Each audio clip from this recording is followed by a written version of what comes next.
And generics is essentially what got us in trouble in the first place, and overstretching ourselves in terms of M&A and acquisition spree that we went to. So, on the other hand, could they have been thinking that they want to perhaps focus on that, even though it's a smaller area, and then fix generics as they go along and maybe sell most of? Well, crudely, I think it's mainly the sort of sales and marketing end of companies. They're just desperate to hold up their revenue numbers, especially when you're, if you're a public company, you're busy trying to demonstrate to investors that even though your margins might be suffering, I mean, this sounds familiar really when you think of Teva. Even though that's suffering, you've actually managed to sort of use the word stabilize or flatten the loss on your generic products.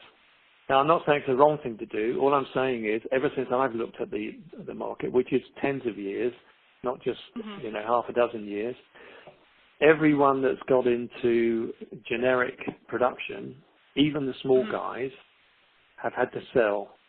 There's no one I'm aware of worldwide that's actually managed to crack it. And the problem with it is unless you've got products which are very difficult to make, and if you take a company like Concordia, for example, and there are others, I mean, they're under the cosh at the moment with various regulatory changes in the UK and CMA activity, although CMA backed off yesterday on one, which surprised me.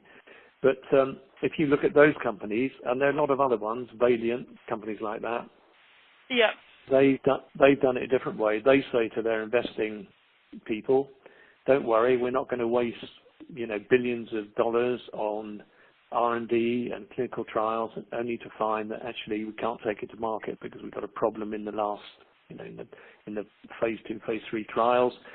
So we've got this. I'm sorry, I'm being a bit. I'm just drawing sort of parallel.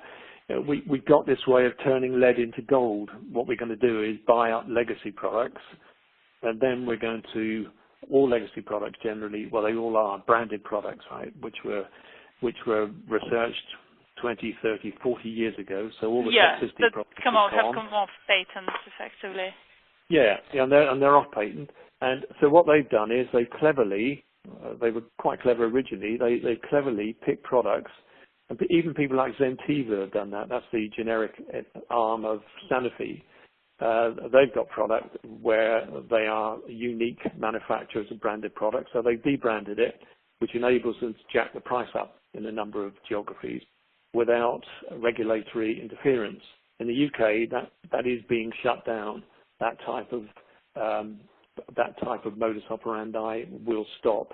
It should have stopped already, but they've been very late. They got the legislation through last April, but they're dragging their feet getting the regulation in place. But they will do it, and all of those companies, big or small and ugly, will find it problematic because the only way they've been making margins similar to branded speciality, 55, 60, 70, 80% margin, is by jacking things up by 10 or 20-fold. Completely unrealistic, really. But sooner or later,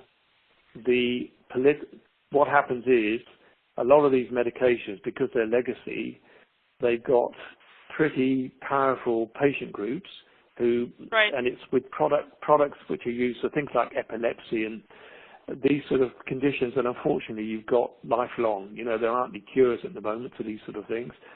So the patient groups are very sensitive, and if they find any problem with pricing which affects supply, even with the NHS it affects supply, but certainly in countries where they've got to self-insure it does, they immediately will be on social media now, but certainly through snail mail, they'll be talking to their political representatives who will be talking to their to the healthcare people within the government structure, depending where you are in the world.